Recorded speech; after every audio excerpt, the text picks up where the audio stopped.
Assalamualaikum warahmatullahi wabarakatuh. Nama saya Luis Sobandi. Saya dari 11 MIPA 6 akan mendeskripsikan buku yang berjudul Cinta Brontosaurus. Pengarangnya adalah Raditya Dika. Bahasa buku tersebut adalah bahasa Indonesia. Penerbitnya Gagas Media. Tanggal rilis 2006. Tebal halaman 152. Harga bukunya kurang lebih yaitu 20 ribuan. Pendahuluan. Isi novel. Novel ini berisi 13 pengalaman pribadi sang penulis yaitu Raditya Dika yang dikemas jadi satu novel. Yang pasti sesuai dengan judul novel ini berisikan cerita-cerita sang penulis yang dikemas menjadi sebuah cerita komedi yang bikin pembacanya tertawa terbahak-bahak.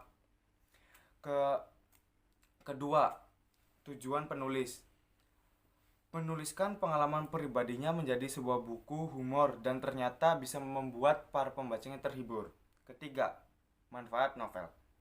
Novel karangan Raditya Dika ini sangat bermanfaat bagi pembacanya, khususnya para remaja.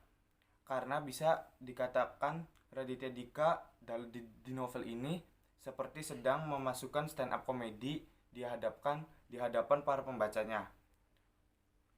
Terus tema cerita dari buku ini adalah cerita komedi dan percintaan. Hipnosis novel. Novel ini Cinta Brontosaurus menceritakan tentang kisah sehari-harinya seorang penulis Raditya Dika yang memulai kisah cintanya sejak dia di bangku SD. Kelebihan buku ini adalah dari cara penyampaian cerita yang menarik, yaitu dengan menggunakan istilah sehari-hari hingga mudah dimengerti oleh para pembaca, dan menyampaikan cerita yang aslinya tragis, konyol, bisa membuat kita tertawa dan tersenyum ketika membaca novel ini. Selain dari cara penyampaiannya dan kelebihan novel ini, isi ceritanya yang menarik, lucu, dan menghibur. Kekurangan dari novel ini mungkin hanya pada kata-kata yang vulgar yang tidak disensor, namun tidak menjadi sebuah masalah yang karena semua tertutupi dengan cara penyampaian cerita yang menarik. Penutup. Yang jelas novel ini dijadikan obat penghias stres.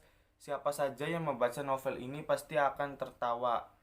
Novel ini akan lebih bagus lagi apabila ditambahkan cerita yang lain, tidak hanya tentang percintaan.